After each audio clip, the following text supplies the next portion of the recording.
नमस्कार दर्शक बंधु आपण माने देखुछंती द पब्लिक ओडिशा। आज आमे एक विशेष अवसर उपलक्षे एही वीडियो नै आसीचु। गंजाम जिलार विशिष्ट नेता सानखेमुंडी विधानसभा निर्वाचन मंडलीर वर्तमान विधायक और ओडिशा प्रदेश कांग्रेस जड़े गुरुत्वपूर्ण मुख्य चेहरा श्री रमेश चंद्र जेना जन्मदिन अवसर में तांको हृदयरू अभिनंदन और शुभेच्छा जनाउछु।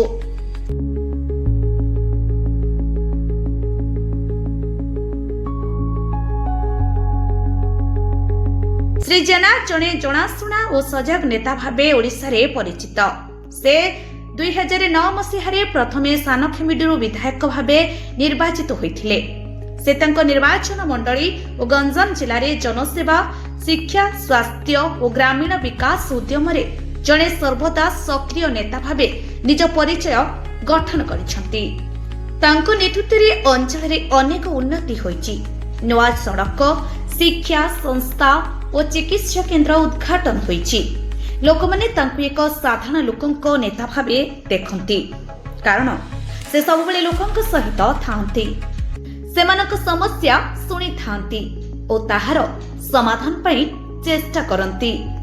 एक समय थिला जेतेबेले तांको विरोध रे किछि आईनगत मामला आसीथिला, हेले तांको जनप्रियता और लोकमानक आशीर्वाद तांको मुह उच्च करी आगको बढ़िबाको सहाय्य करिछि।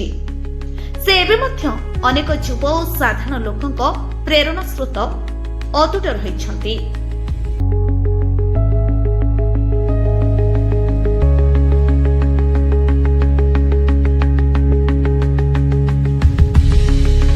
द पब्लिक ओडिशा पक्षरु आमे तांको एही विशेष दिन रे हृदयपूर्ण अभिनंदन और शुभेच्छा जनाउछु।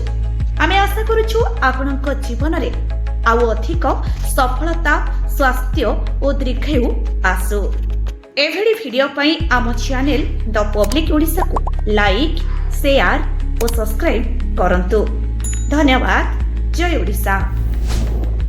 जदि आपण मानकु आम वीडियो भल लगी थाए ताहले आम चैनल को लाइक, शेयर और सब्सक्राइब करबा को भूलिबेनि।